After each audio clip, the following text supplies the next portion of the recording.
বিয়ে বিয়ে বিয়ে বিয়ে তো ভাই আমরা অনেকই খেলাম, এবার রিসেপশনের দিকে যাওয়া যাক, তাই তো। শরীরটা খুব একটা ভালো ছিল না, তাও ওষুধটা খেয়ে দাদাকে নিয়ে বেরিয়ে পড়েছিলাম। প্রথমেই যখন গেছি তখন হচ্ছে কীর্তন, আর প্রথমেই আমরা ভগবানের দর্শন করে নিলাম, তারপর নিয়ে নিলাম হাতে পকোড়া। খাওয়ার পরে দেখি আবার ভাই শেষ হয়ে গেছে। আবার দাদাকে বললাম, দাদা ভাই আর একটা নিয়ে আয়। পকোড়ার সাথে কিন্তু ওইখানে ফুচকাও ছিল, বাট আমি ফুচকাটা খাইনি, পুরো সোজা আমি মেন কোর্সের দিকে চলে এসেছি। এখানে আমাদের প্রথমেই দিয়ে দিয়েছিল নান আর চানা মশলা। তোমরা যারা বলো না যে ভক্তরা কি শুধু সাদা ফাড়া এই সব খায়, দেখো ভাই আমরা সবসময় সিদ্ধ মিদ্ধ খাই না, ঠিক আছে। সিদ্ধ খেলে নাকি ভক্ত, আর এরকম লাল লাল খাবার খেলে নাকি আবার বলে গিলনের ভক্ত। ভাই আমরা কি খাবো না? হ্যাঁ আমরা কি খাবো না? মানে না খেলে আমরা ভক্ত, তাই তো।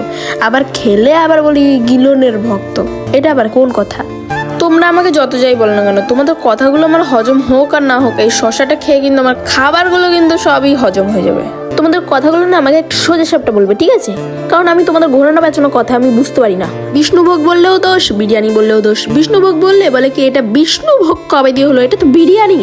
আর বিরিয়ানি বললে বলে কি বিরিয়ানি কবে দিয়ে হলো, এটা তো শুধু চিকেন আর মাটন বিরিয়ানি হয়। আরে ভাই এটা ভগবানকে ভোগ লাগানো হয়েছিল, এটা হচ্ছে পনির বিরিয়ানি। তোমাদেরকে আমি যত যাই বোঝাই না কেন, কন্ট্রোভার্সি হতেই থাকবে। তোমরা তোমাদের মতন কন্ট্রোভার্সি করতে থাকো নিজেদের মধ্যে, আর আমি আমার মতন ভিডিও পোস্ট করতে থাকি। যাই হোক, আমি এখন চাটনি পাঁপড় খেয়ে ভিডিওটা শেষ করছি। ও আচ্ছা আচ্ছা আচ্ছা, এখানে লাস্টে আমাকে এই আইসক্রিম দিয়ে দিয়েছিল। ভিডিওটা ভালো লাগলে অবশ্যই একটা লাইক করে দেবেন। হরে কৃষ্ণ।